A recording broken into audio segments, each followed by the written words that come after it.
तो चलिए स्टार्ट करते हैं class 10th NCERT chapter 3 pair of linear equation in two variable exercise 3.2 का इंट्रोडक्शन पार्ट। इंट्रोडक्शन पार्ट में क्या बताना है आज हमको, ग्राफिकली मेथड। ठीक है, ग्राफिकली मेथड से कैसे लीनियर इक्वेशन को सोल्व करते हैं उसके बारे में बताना है। तो आपको बता दें कि हम इंट्रोडक्शन 3.1 में ही आपको हिंट दिए थे कि जब हम लोग linear equation in two variable का बात करते हैं तो बनाने के लिए दो मेथड क्रिएट होता है, मतलब दो मेथड को उठा कर लाया जाता है। पहला मेथड का नाम क्या है, मेथड हम लोगों के पास कितना है, टू मेथड है। ठीक है, टू मेथड है, सोल्व करने के लिए हम लोगों के पास कितना मेथड है, टू मेथड है। पहला मेथड का नाम क्या है, पहला मेथड का नाम है आपका एल्जेब्रिकली। ठीक है, और दूसरा मेथड का क्या नाम है, ग्राफिकली। ठीक है, या फिर इसी को जियोमेट्रिकली भी बुक में लिख रहा है। ठीक है, चलिए तो आपको बता दें कि ये जो एल्जेब्रिकली और ग्राफिकली मेथड है, तो एल्जेब्रिकली मेथड का भी 3 स्टेप होता है, मतलब 3 टाइप है। पहला टाइप का नाम क्या है, सब्स्टिट्यूशन। ठीक है, दूसरा का एलिमिनेशन और तीसरा का क्रॉस है। ठीक है, क्रॉस मल्टीप्लिकेशन टाइप का है। ठीक है, तो इसके बारे में इस वीडियो में बात नहीं करेंगे। ठीक है ना, हमको बात करना है मेनली इसके बारे में। ठीक है ना, तो हम आपको बता दें कि इसके बारे में भी बात करेंगे तो 3 कंडीशन उठकर आता है। ठीक है, 3 कंडीशन उठकर आता है जो कि अभी अभी आपको हम लिख कर दिखा देते हैं कि 3 कंडीशन कौन सा है। ठीक है ना, पहला कंडीशन आपको मिलेगा कि इंटरसेक्टिंग। दूसरा कंडीशन क्या मिलेगा आपको, पैरेलल। और तीसरा क्या मिलेगा, कोइंसिडेंट। समझ में आया बात आपको कि ये 3 कंडीशन बनकर आता है। देखिए घबराना नहीं है, सब कुछ समझाएंगे, बस वीडियो में बने रहिए क्योंकि कुछ ना कुछ तो समय लगेगा, 6-7 मिनट तो समय लगेगा ही बताने में। इंटरसेक्टिंग का मतलब बताते हैं सबसे पहले। ठीक है, लेकिन उससे पहले आप हमको बताइए कि हम इंट्रोडक्शन का 3.1 का वीडियो में आपको ये बताए थे कि general form of linear equation in two variable. ठीक है, वो आपको याद है, नहीं याद है तो देख लीजिए। General form of linear equation in two variable, short में लिखे हैं, समझ जाइएगा। ठीक है, general form of linear equation in two variable क्या होता है, a1x plus b1y plus c1 equal to 0। याद आया, नहीं आया तो फिर से देख लीजिए। a2x plus b2y plus c2 equal to 0। Equation number 1 का फार्मूला, इक्वेशन नंबर 2 का फार्मूला, जनरल फार्मूला है। ठीक है, अब आपको बता दें कि ये जो है जनरल फार्मूला, यही जनरल फार्मूला के हिसाब पर, मतलब इसी के तरह आपको कोई भी linear equation in two variable दिखेगा। कहने का मतलब कि ये आपको इस तरह से दिखेगा कि 2x plus 3y plus 6 equal to 0, 4x plus 6y plus 12 equal to 0।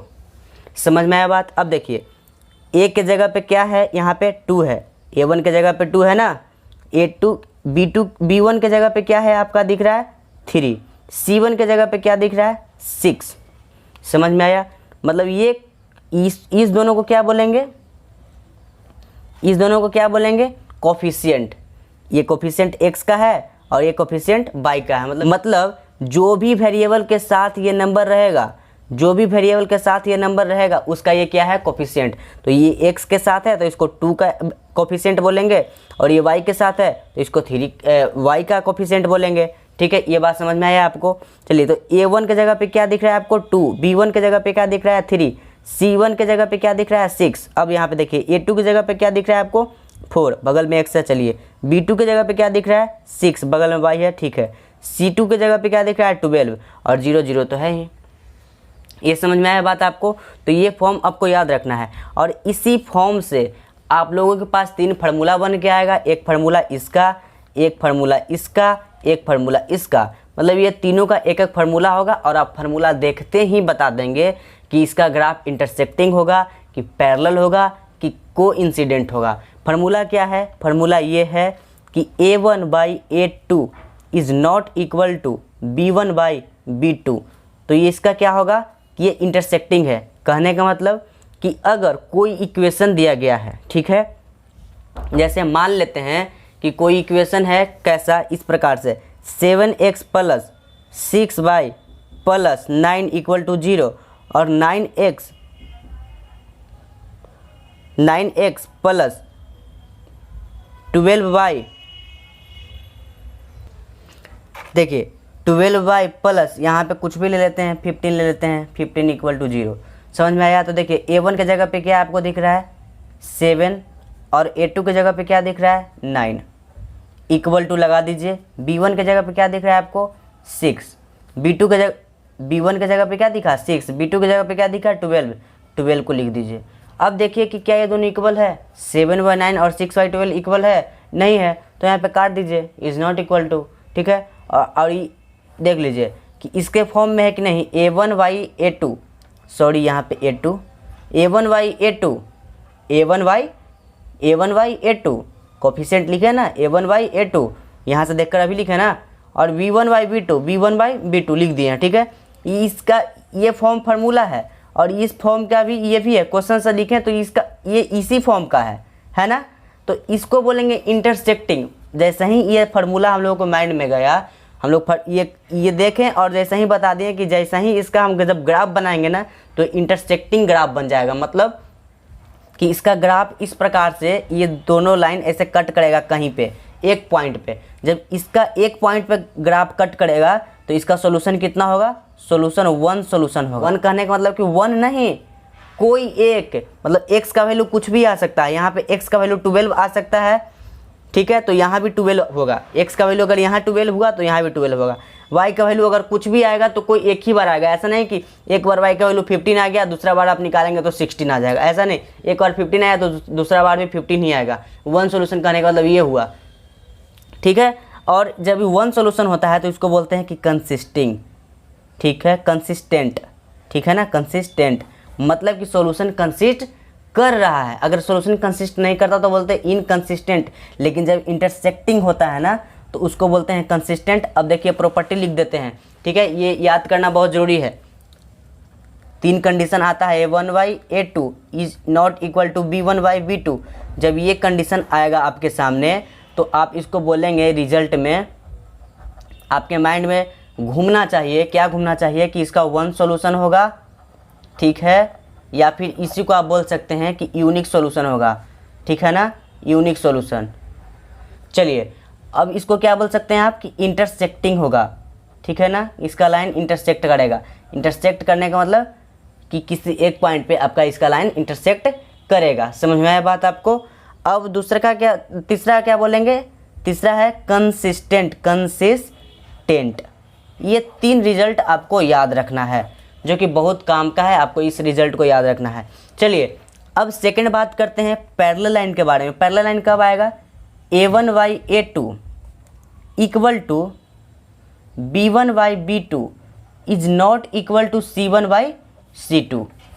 ये अगर कंडीशन आता है तो इसका मतलब हो गया कि पैरेलल लाइन बना देगा। मतलब जब आप ग्राफ बनाएंगे तो इस प्रकार से ग्राफ बनेगा।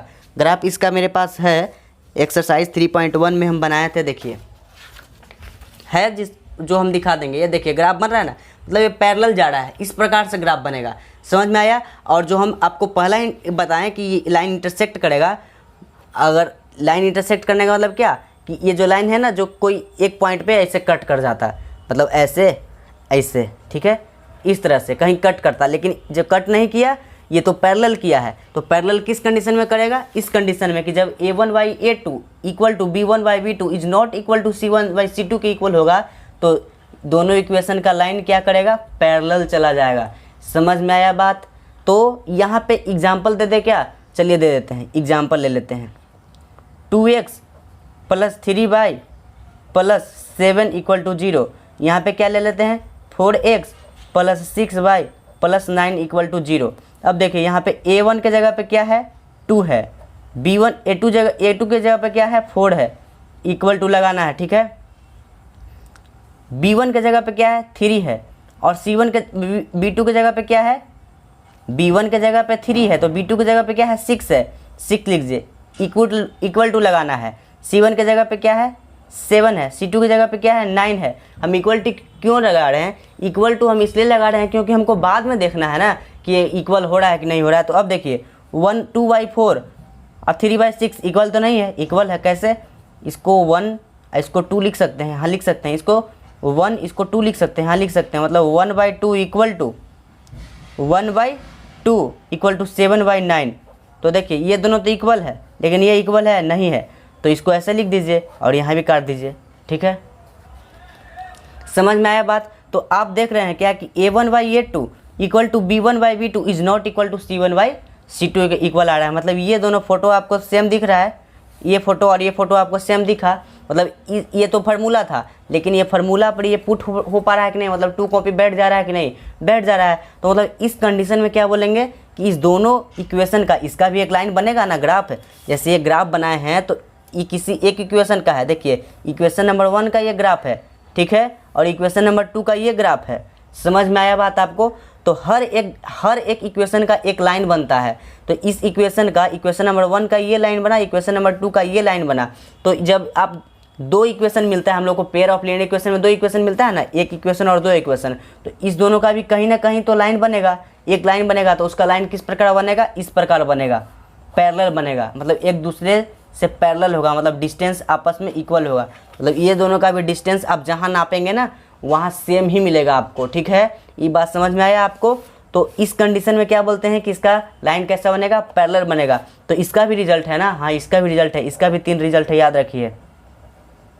कैसा रिजल्ट है, पहला तो इसका मतलब नो सोल्यूशन हो जाएगा। समझ में आया बात आपको, मतलब इसका कोई भी सोल्यूशन नहीं है। अच्छा क्यों इसका कोई भी सोल्यूशन नहीं है, देखिए सोल्यूशन तब मिलता है ना जब ये दोनों लाइन कहीं ना कहीं आपस में मिलता है, मतलब आपस में कहीं ना कहीं इंटरसेक्ट करता है, तब सॉल्यूशन मिलता है। इंटरसेक्ट करने का मतलब यही कटना, ये जो कटा ना पॉइंट पे, इंटरसेक्ट करने का मतलब यही तो हुआ। लेकिन ये पैरेलल लाइन कहीं कटेगा नहीं, कटेगा। पैरेलल लाइन का मतलब क्या होता है कि आपस में जहाँ भी आप इसका डिस्टेंस निकालेंगे सेम आएगा। अगर यहाँ पे 5 सेंटीमीटर है तो यहाँ भी 5 सेंटीमीटर, यहाँ भी 5 सेंटीमीटर, ये होता है पैरेलल लाइन का मतलब। समझ में आया। तो पैरेलल लाइन कहीं भी कटेगा नहीं, कटेगा। तो जब कटेगा ही नहीं तो सोल्यूशन कहाँ से मिलेगा, सोल्यूशन कब मिलता है, जब कटता है कहीं ना कहीं, तब मिलता है सोल्यूशन, ठीक है। ये बात समझ में आया आपको। चलिए इसका नो सोल्यूशन होगा, क्या होगा, नो सोल्यूशन। अच्छा लाइन का बात करें तो इंटरसेक्टिंग होगा, क्या होगा, पैरेलल होगा, ना इंटरसेक्टिंग होगा, कुछ नहीं होगा, पैरेलल होगा। समझ में आया बात, पैरेलल लाइन होगा इसका।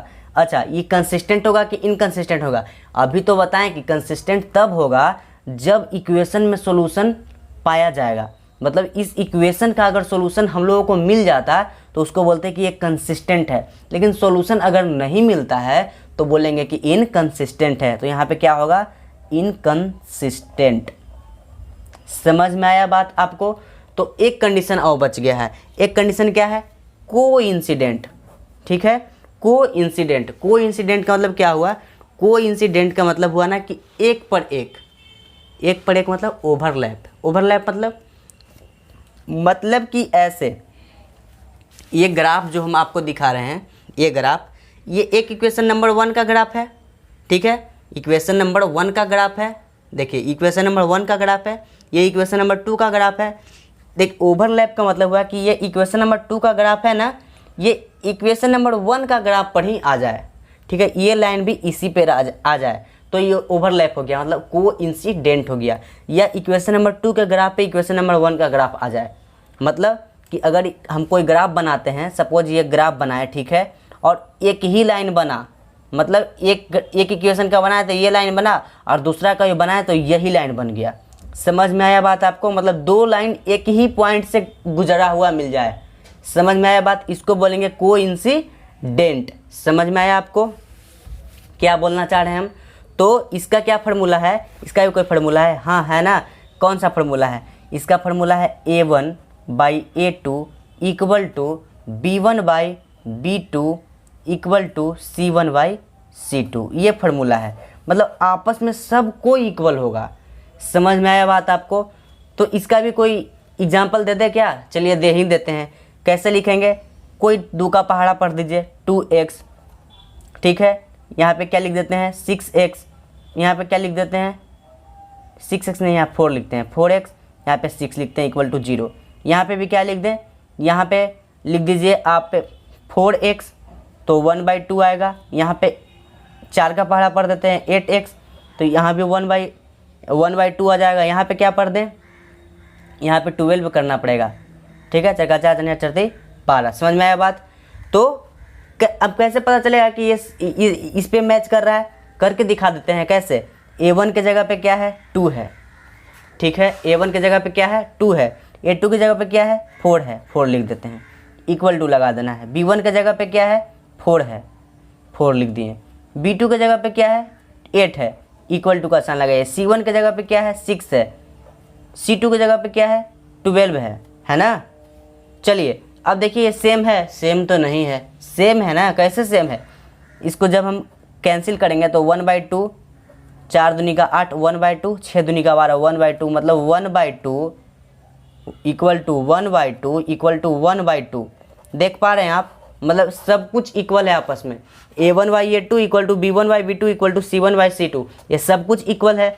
तो ये किसका हुआ, कंडीशन नंबर 3, इसका रिजल्ट भी है ना। बिना रिजल्ट का कैसे होगा काम, इसका भी रिजल्ट है। इसका कितना सोल्यूशन होगा, इसका मेनी सोल्यूशन होगा, मेनी सोल्यूशन, या फिर इसी को बोल सकते हैं इन्फिनिटी सोल्यूशन।